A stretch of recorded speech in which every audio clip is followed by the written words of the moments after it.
নমস্কার, কেমন আছেন সবাই? ঝুমাস টাইমলাইনে আপনাদের স্বাগত। আজ আমি পুর ছাড়া কড়াইশুঁটির কচুরি বানাবো। সেই জন্য কড়াইশুঁটিগুলো ছাড়িয়ে ধুয়ে নিয়েছি, নিয়ে সেটা মিক্সিতে দিয়ে দিলাম।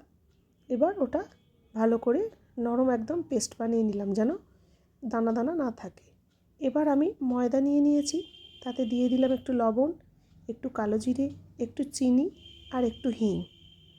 এই চিনিটা দেওয়ার ফলে ময়দাটা যখন আমি কচুরিটা ভাজবো বেশ লাল লাল হবে। এবার ভালো করে এই জিনিসগুলোকে মিশিয়ে নিলাম। নেওয়ার পর দিয়ে দিলাম পরিমাণ মতো রিফাইন তেলটা দিয়ে ভালো করে মিশিয়ে নিয়ে দেখবেন যখন হাতের মধ্যে একটা মুঠোর মতো ডেলা পাকিয়ে যাচ্ছে ময়দাটা, তখন ওটার পরিমাণটা ঠিকঠাক আছে। এবার অল্প অল্প করে মটরশুঁটির পেস্টটা দিয়ে আমি ভালো করে ময়দাটা মাখিয়ে নিলাম। আমি এতে কিন্তু একটুও জল ইউজ করিনি। জল আপনারা প্রয়োজন মতো দিতে পারেন, কিন্তু জল দিলে টেস্টটা অত ভালো হবে না। আমি পুরোটাই মটরশুঁটির পেস্ট দিয়েই মাখলাম ময়দাটা।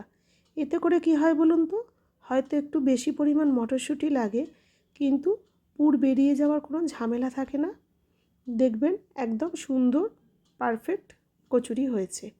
তো আমি ছোট ছোট করে লেচিগুলো কেটে নিয়েছি। এবার একটু মোটা মোটা করেই আমি কচুরির লেচিগুলোকে বেলে নিলাম। যখন ময়দার লেচির মধ্যে কড়াইশুঁটির পুর ভরে আমরা কচুরি বানাই, তখন কি বলুন তো, টাইমটা একটু বেশি লাগে, আর বেলার সময় খুব সাবধানে বেলতে হয়, না হলেই পুরগুলো বাইরে বেরিয়ে যায়। আর ভাজার সময় তেলটা ভীষণ নোংরা হয়ে যায়। এই দেখুন, আমি কড়াইয়ে তেল গরম করে একটা একটা করে কচুরি ভেজে নিচ্ছি। কীরকম লাল লাল সুন্দর কচুরি ভাজা হয়ে যাচ্ছে। আর দেখুন তেলটাও কত পরিষ্কার থাকবে। আমি সব কচুরিগুলো ভাজার পর আপনাদের তেলটা দেখাবো, কি সুন্দর পরিষ্কার থাকছে এবং কোনো ফেটে যাওয়ারও চান্স থাকছে না। এই দেখুন তেলটা আপনারা একবার দেখুন, পুরো পরিষ্কার। আপনারাও একবার এরকম বাড়িতে পুর ছাড়া কড়াইশুঁটির কচুরি বানিয়ে দেখুন, সবাই খেয়ে খুব খুশি হবে। ভালো থাকবেন, দেখা হবে পরের ভিডিওতে। যদি ভিডিওটা ভালো লাগে তাহলে প্লিজ একটা লাইক, শেয়ার অ্যান্ড সাবস্ক্রাইব করে দেবেন। আর বাড়িতে বানিয়ে কেমন লাগলো জানাবেন অবশ্যই।